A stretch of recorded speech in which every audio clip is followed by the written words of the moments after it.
Gustation, the sense of taste. The main organ for this sense is the tongue. The tongue contains taste receptors, which are taste-detecting or gustatory organs which are also chemoreceptors and are located in functional groupings called taste buds on the tongue, palate, pharynx, epiglottis, and the upper third of the esophagus. Taste cells have a very short lifespan, which is why each unit contains a population of stem cells that continuously divide, producing progeny cells to replace the dying taste cells.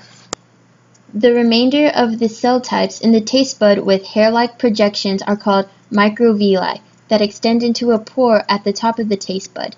When taste molecules bind or interact with the microvilli, the taste cell undergoes an electrochemical change that travels to an associated neuron. There are 5 basic taste sensations: bitter, salty, sour, sweet, and umami. Also on the tongue is the furrow, a saliva-filled depression delimiting the lingual taste buds.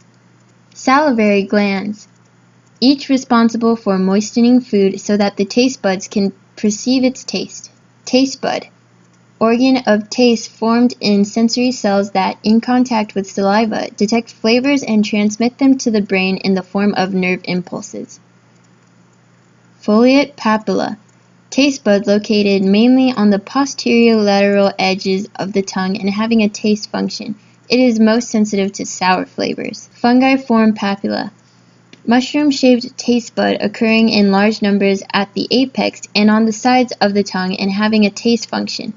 It reacts mainly to sweet and salty flavors.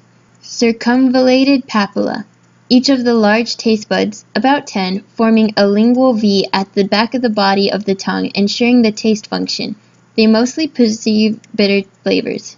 Filiform papilla, cone-shaped taste bud covering the rear of the tongue. Its functions is solely tactile.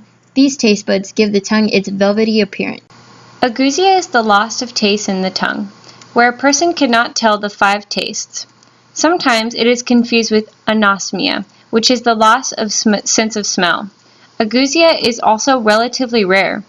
To treat it, you would have to cut back on how much you smoke or drink during the day if you do so. If the cause is endocrine or neurological problem, the physician can treat the underlying cause with medications, diet and lifestyle change, or even surgery. Hypogeusia is the reduced ability to taste things, although not as severe as agousia. There are a wide variety of causes, from chemotherapy drugs to a simple cold.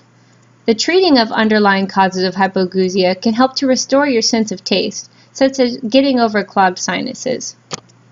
Dysgeusia is a distortion in the sense of taste. This may indicate the presence of any disease or the advancing of any disease. Treatments include artificial saliva and pilocarpine, which stimulates the salivary glands to actively produce saliva. Also, zinc supplementation or zinc infusion in chemotherapy. Alternative drug therapies for these disorders include eprosartan, which reverses the effects of any drugs that may have caused dysgeusia, and alpha-lipoic acid, or ALA, which is an antioxidant made naturally by humans and has been proven effective in the treatment of burning mouth syndrome and dysgeusia. Hundreds of years ago, early hominoids sought nutrition within a closed tropical forest environment, probably eating mostly fruits and leaves. They left for the savanna and greatly expanded their diets. They would have used their sense of taste to identify nutritious food items. The risk of making poor food selections when foraging meant wasted energy and metabolic harm from eating foods of low nutrient and energy content.